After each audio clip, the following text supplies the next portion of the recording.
Welcome into the newest edition of the Checkerboard Chat. I'm Ryan Shumpert, joined as always by our assistant sports editor here at the UT Daily Beacon and baseball beat writer Josh Lane. Josh, Tennessee goes on the road against Alabama and plays far from its best weekend of baseball, but finds a way to get the series win against the Crimson Tide after dropping its first Friday night game of the year. What was your biggest takeaway from Tennessee's series win?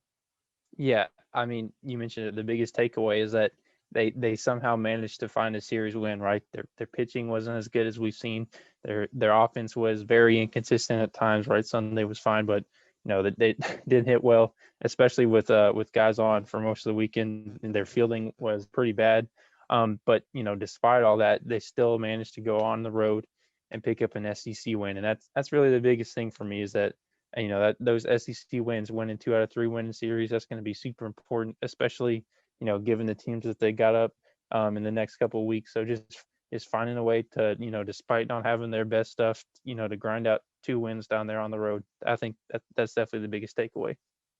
Yeah, no doubt. I think more than anything, it just kind of showed how far this program has come in a lot of ways. One being you saw Alabama, and they're kind of in a little bit, maybe a year or two behind Tennessee in the same kind of rebuilding situation. And you saw Alabama did not have the pitching depth this weekend. Once they got Tennessee was able to get deep into the bullpen, Alabama really struggled to throw strikes, really struggled to keep Tennessee off the board.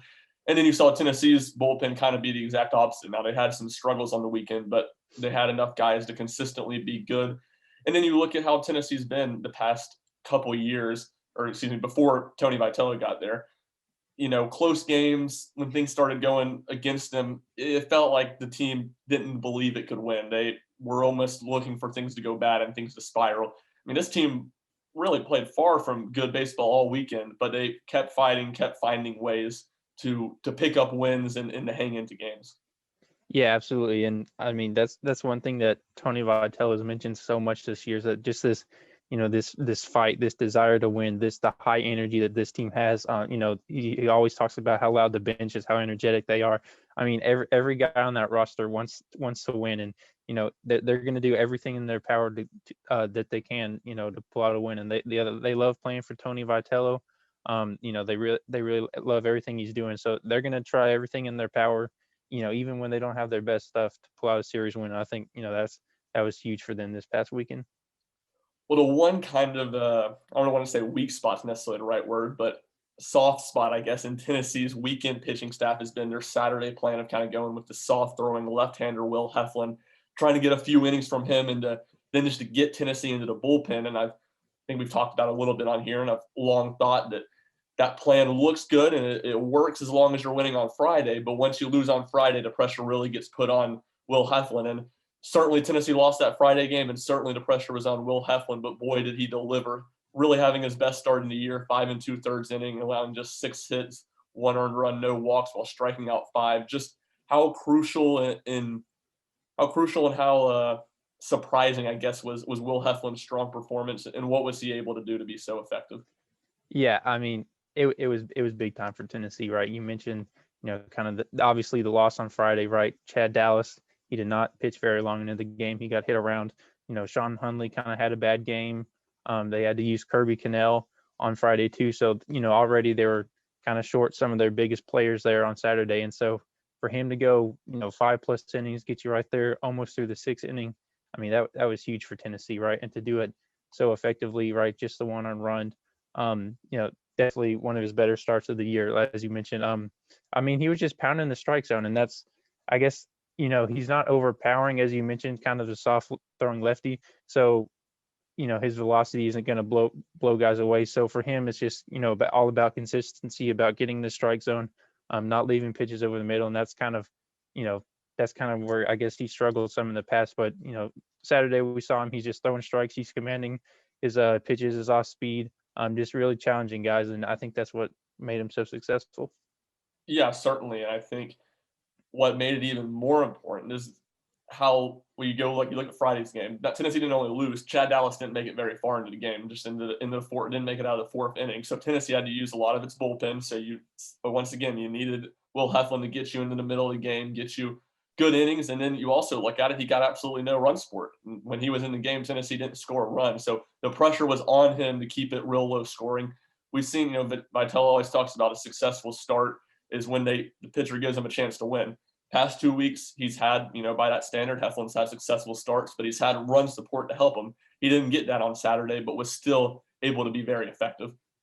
Yeah, I mean, absolutely. And going forward, if Will Heflin can continue like this, right? Tennessee's not getting Jackson Leaf back anytime soon. I mean, he's gone for the year. It's going to be Will Heflin in this last spot, and I think he's going to, he's had some success. So I think that Vitale will keep using him there, but for him to just, kind of carry the load in that way, right? You mentioned they're not scoring runs. The other pitching was bad. So just to have him that's, I like you said, I don't think weak spot's the best term, but just not maybe the most talented as Chad Dallas or Blade Tidwell, definitely, but to have him just kind of carry the load on that day when it could have easily been Tennessee goes down there and loses that second game Saturday, and then there's the series gone. So for him to kind of step up, that was huge for Tennessee. Yeah, no doubt. And while that left-hander had really good success on the weekend, we need to talk about one that has continued to struggle, and that is bullpen pitcher, really closer Redmond Walsh, who for 2-3 years has been one of Tennessee's best bullpen pitchers and just really reliable. But now 3 straight weekends in SEC series, he has blown leads. This week against Alabama, just got one out while giving up one earned run, and another run that he allowed to, or he inherited, came in to score. So struggles for him. If you're Tennessee, if you're Tony Vitello, how are you handling Redmond Walsh going forward? Yeah, it's a tough situation because over his career he's been so good for Tennessee out of that closing role, and he's struggling. That there's no doubt about it. So I don't see how they can keep pitching him out of that in that closing spot. Especially in the SEC, they got some super tough matchups coming up.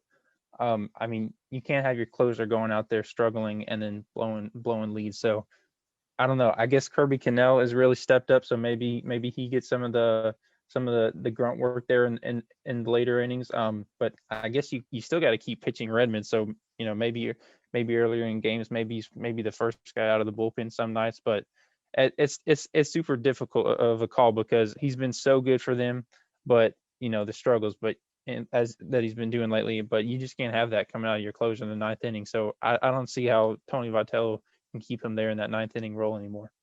Yeah, I completely agree with really everything you said. I don't see how you keep him in that late inning situation, but I also wouldn't take him out of the weekend bullpen spots right now because Tennessee you're going to need him going down the stretch in the season. You're going to need him in the regional. You're going to need him in the super regional if they were to make it that far. So, and he's proven, that he's a good pitcher, and Vitello has proven that we've seen it this year with guys like Ferguson and Lipsius and Evan Russell, veteran players who have had success. He's going to let them play through some mistakes.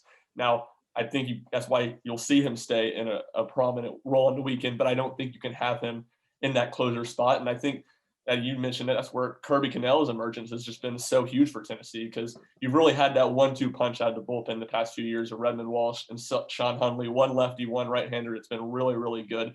And that's kind of become Cannell and Hunley this year. And you saw that Cannell threw the most innings of any Tennessee pitcher this weekend, 3 in the Friday game while Tennessee was trailing, giving up one earned run, and then 3 innings on Sunday's game, giving up one earned run, and really probably could have gotten to the end of the game if he got much help from his defense. 2 bad errors really cost Tennessee in the 8th and the 9th inning. So it's going to be interesting.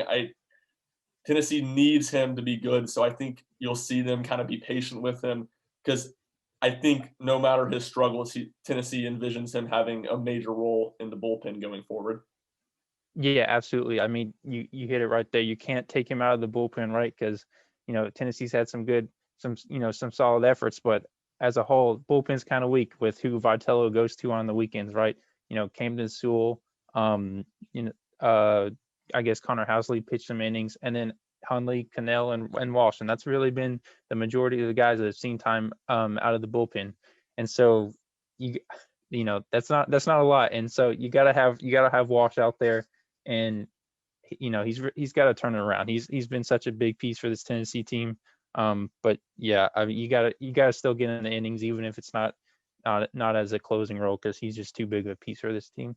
Yeah, and that's what really makes it interesting is Tennessee has played such a tight-knit bullpen, really reusing guys multiple times. And if you're going to take, even if you're just going to lower Walsh's role, I think you're almost going to have to add another pitcher in there to throw an inning, whether that's Elijah Pleasance, Jake Fitzgibbons, Connor Housley, like you said. Jason Rackers was coming back from injury. He's a guy that realistically you would think could see a bigger role. He's a guy that Tennessee was really high on before his injury.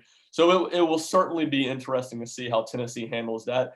And then a little bit more interesting stuff in the field. Tennessee's first, I guess, 7 conference games. They started the exact same 9 guys.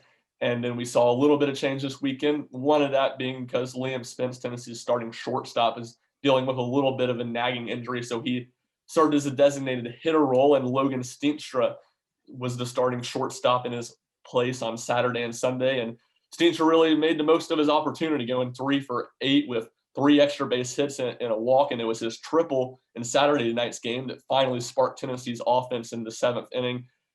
How do you think Tennessee handles Steenstra? Does his bat keep him in the lineup? Yeah, I think it probably does going forward, at least, until Spence is maybe back to full health. I think you got to keep Steenstra there at short. And I know he made like 3 errors over the weekend, so that's kind of tough for Tennessee. That's already been struggling defensively on the year. But, I guess Pete Durkay was a DH for a while, and he's kind of had his struggles, been inconsistent. And so just to get that spark that Steenstra provided, I mean, that was huge. One of the better weekends for of any Vols player, because just so inconsistent all weekend offensively.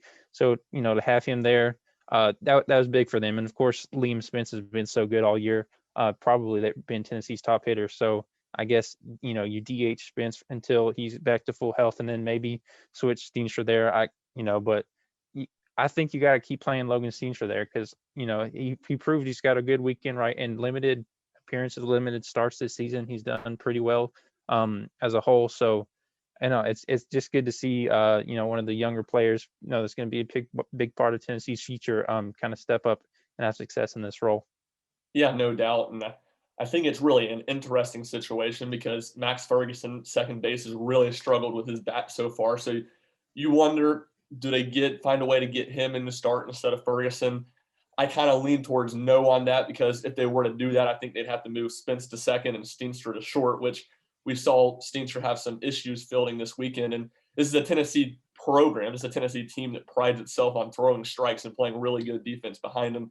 And when Liam Spence is at short and Max Ferguson's at second, that's a really good defensive middle infield. And I would be skeptical of seeing Tennessee change that and mix with that. But I think the designated hitter spot's the one where you'll really see him possibly earn some starts, because Pete Durkay has been solid, but certainly not great. And the way Steenstra was able, hard contact consistently all weekend, all of his hits, extra base hits.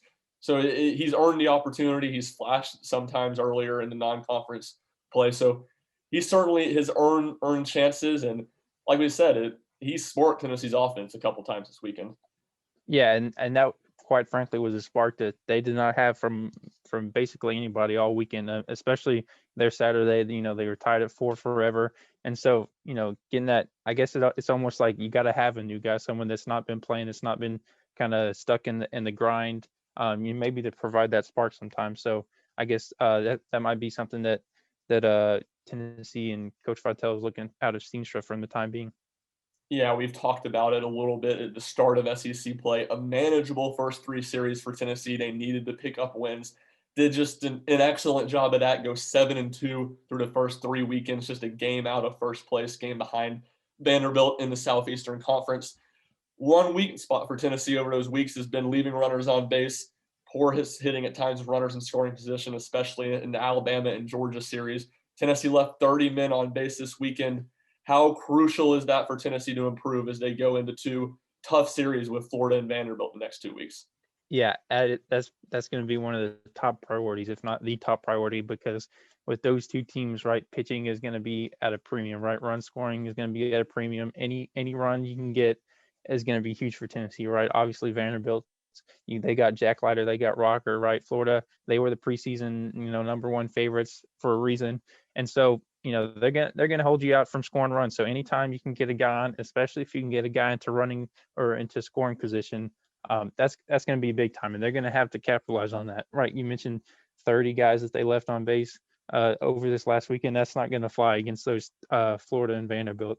So that's going to be huge. And I guess kind of going back to Steenstra, maybe guys like that can provide a spark. You're hoping Liam Spence, Jake Rucker can keep having success, but you're going to have other guys step up too. Some of these guys, Pavoloni, Ferguson, Lipsius, that haven't been nearly where they've shown in the past. So definitely scoring runs. That's going to be, and when you guys have guys on and not leaving them there, that's going to be one of the top concerns for Tennessee in this next couple of weeks.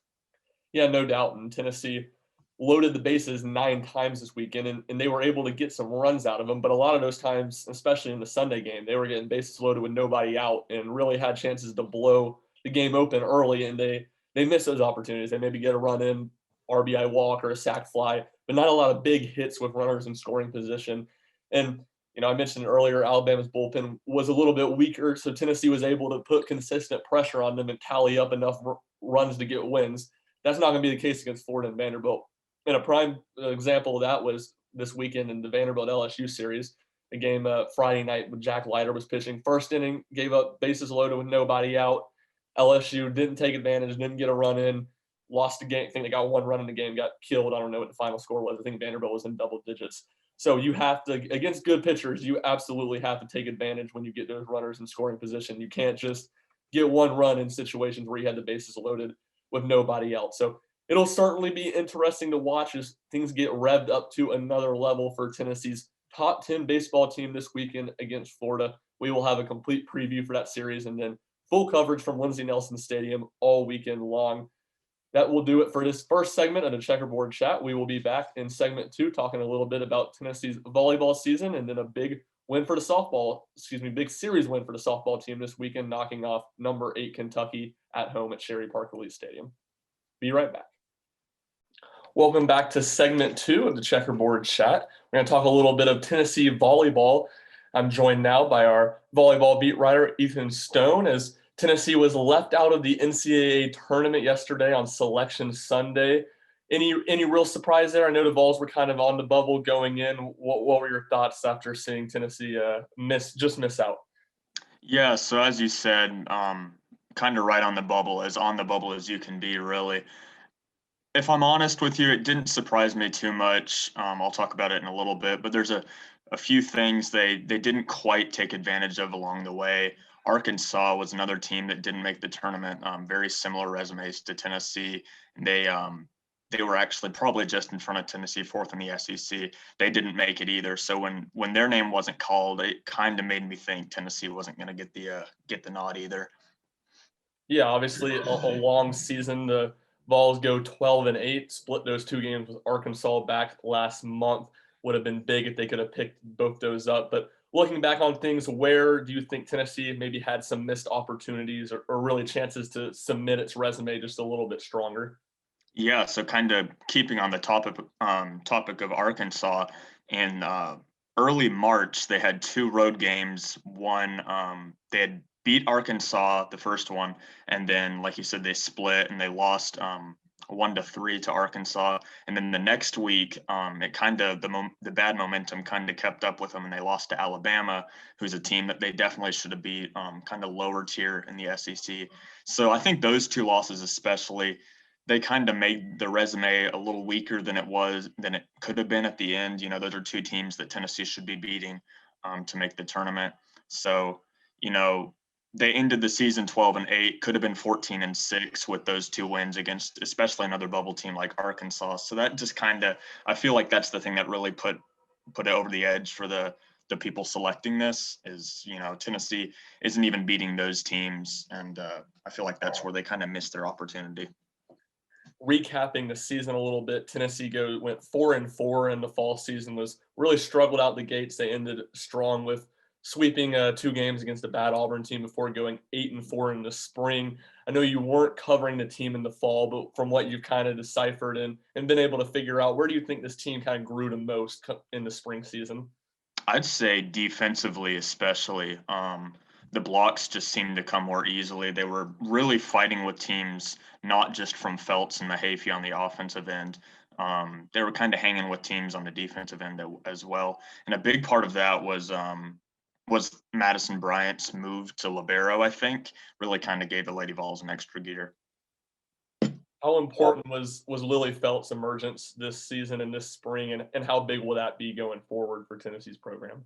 Yeah, so Phelps especially had an impact on the fall season. I know that much. Like you said, I wasn't covering the fall season, but from what I could piece together, she was pretty much most of the Lady Vols offense. In the second half of the season, the spring, she kind of, I'm not sure if you've heard the saying that when star players are playing at their best, it opens up possibilities for other players around them. So kind of with all the attention on her, people like Morgan Fingal and people like Jasmine Brooks were able to kind of get better behind her success.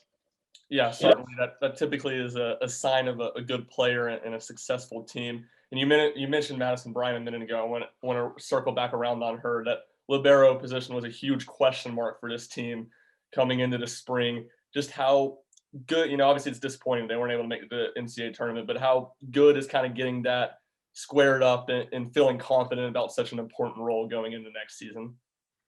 Yeah, so like you said, and kind of like I said earlier, Bryant really kind of turned it around, especially on the defensive end. She leads the SEC actually in digs per set. Um, so like she's the one really keeping the ball alive, keeping the possessions going, so that UT could score more points and be able to eventually pull out the W. So I don't know. I feel like she's a really underrated part of the team. Especially considering she's obviously going to be coming back next year. There's a lot to build off for that, definitely. Going kind of a little more broad look at thing, we're now 3 years into the Eve Rackham Watt era, and obviously a different season for Tennessee this year, only playing SEC games and span out to across the fall and the spring. Just where do you see Tennessee's program at kind of compared to when she took over, and where do things stand as she heads into her fourth season next fall? Yeah, so it really is unfortunate this year kind of worked out the way it did because the Lady Vols really did have an excellent year. I mean, 12-8. Um, in this pandemic year, that doesn't sound as great as it is, but they were losing to really good teams. They lost to Florida and Kentucky, or two top five teams. But in a normal year, the Lady Vols would have made the tournament for sure. I mean, there's 64 teams in a normal year, and they had to move it down to 48 just to kind of mitigate, COVID-19 and all that. But while Coach Ragam probably wouldn't agree, there is such a thing as a moral victory in this case, I believe. This is still one of the better seasons the Lady Vols have had in the past few years, and there are no seniors on the roster, so they're just going to get better as time progresses. Yeah, certainly. The 12-8 doesn't blow anyone away, but when it's 12-8 just against SEC competition, that's certainly good. And then you go back and look at how their season started. They started slow, just starting 2-4, and you usually start slow. You have room to kind of grow in non-conference play against some maybe weaker competition and figure things out. So it should certainly be interesting going into Rackham Watt's fourth season, as the Lady Vols have a lot of talent back and should have a very good team, very solid team that will be expected to return to the NCAA tournament. We will change gears here going into segment 3. Ethan's been going over and helping Andrew Peters on the Tennessee softball beat starting this weekend. And it was a big weekend for the Lady Vols softball team. They had started a little slow. They had started a little slow in SEC play. They'd had a weekend off past weekend during the Tennessee Invitational. And then they come back home against a really good Kentucky team ranked in the top 10 and took 2 out of 3. Just how important was that, and what were your takeaways from from the series win?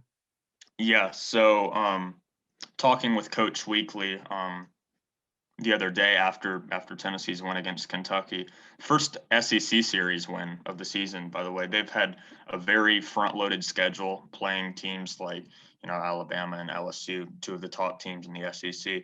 But it's important for them because it adds momentum, kind of like the Weekly said earlier. Baseball's a game of momentum. So when they're winning those games, it's just going to get better, kind of progress as the season goes along. With this one, they'll have more confidence going into Mississippi State next week, and I think it'll just compound after that. Yeah, it was certainly a disappointing start to SEC play with the series loss at home to LSU and then series loss at Alabama, especially a couple of those games they weren't too competitive. But like you said, those are two of the best teams in the league. Alabama's consistently one of the best programs in the country. So I think it was really important for Tennessee to pick up wins in those series because, like you said, it's front loaded. just kind of survived the start of the season, and then really a huge series win for Tennessee this weekend over Kentucky. How important do you think that was to get that win, kind of moving forward as they get into SEC play, kind of get their feet under them a little bit, because it kind of seemed like they were reeling at the start of SEC play?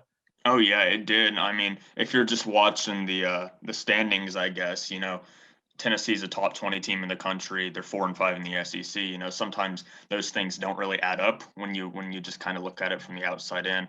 But Kentucky is one of the best offenses in the league. So to beat them, and that's got to show that Tennessee's getting something together. Truly, that they're get to the point where they can really compete with the rest of the SEC. And they're just going to get better, like I said, with this Kentucky one, especially. Momentum's just going to keep compounding on top of itself. You got Mississippi State and South Carolina coming up, two easier, lower level SEC squads that Tennessee will look to take advantage of. Ashley Rogers, I want to touch on her real quick. Great weekend on the mound. She pitched in both the Friday and Sunday game as Tennessee got 6-1 and 6-2 wins in both those games, while they lost the Saturday game in between 13-2. Just how big, how important was she this weekend, and how effective has she been for Tennessee? Yeah, so Coach Ralph Weekly actually called her one of the best pitchers he's seen in quite a while. And haven't been watching softball too much, but it was pretty dominant, to say the least, what she was doing to Kentucky. They couldn't get anything going at all. She had 23 strikeouts in those two games. I think just 5 hits total. And, the people that were hitting for Kentucky was like their best players, like Kayla Kowalik and, those type of people, the ones that are really, at that higher level. But yeah, dominant is the word. If you're looking for one, there was just nothing Kentucky could do about her performance. Yeah, it's certainly very effective, and I think that from Ralph Weekly, pretty telling words, as he is the Tennessee pitching coach, and you've seen over the past few years, I think he's had a bit of a rocky relationship with a couple of Tennessee's pitchers. So the strong words for Rogers, he doesn't just throw that around to anyone. So I think that shows a lot, and certainly she will have a major role on this team going forward. You mentioned it a second ago. Things start to get a little more manageable this weekend when they head to Mississippi State for a 3-game series. The Bulldogs off to an 0-9 start. They've been swept in all 3 of their SEC series. How important is it for Tennessee to rack up some wins and start getting back to the 500 range, or even above 500 range in SEC play? Yeah, like you said, just for the people on the outside looking in that see that 4-5 record right now, this is exactly when the padding needs to start, I guess, for those people. I mean, Mississippi State last in the SEC, like you said, 0-9 so far. They have won 3 in a row. I know that. So, it's something Tennessee obviously has to look out for. You don't want to take anything for granted, but you've got that. And then the next week you got South Carolina, who's second to last in the SEC. And then I believe following that, there's Georgia, who's another one of those kind of middling SEC opponents. So this is the time for Tennessee to really show, what they're made of. They got the big win at Kentucky, but they have to keep it going. Yeah, it's certainly in the SEC for softball and baseball, how good the competition is. You go on the road, you're always just looking to get 2 out of 3. But with Mississippi State struggles, it's hard not to get a little greedy if you're the Vols and Lady Vols and want a sweep this weekend. But we will see. We will have complete coverage of that road series at utdailybeacon.com. That is going to do it for this edition of the Checkerboard Chat. Thank you for joining us. Have a good rest of your week, everybody.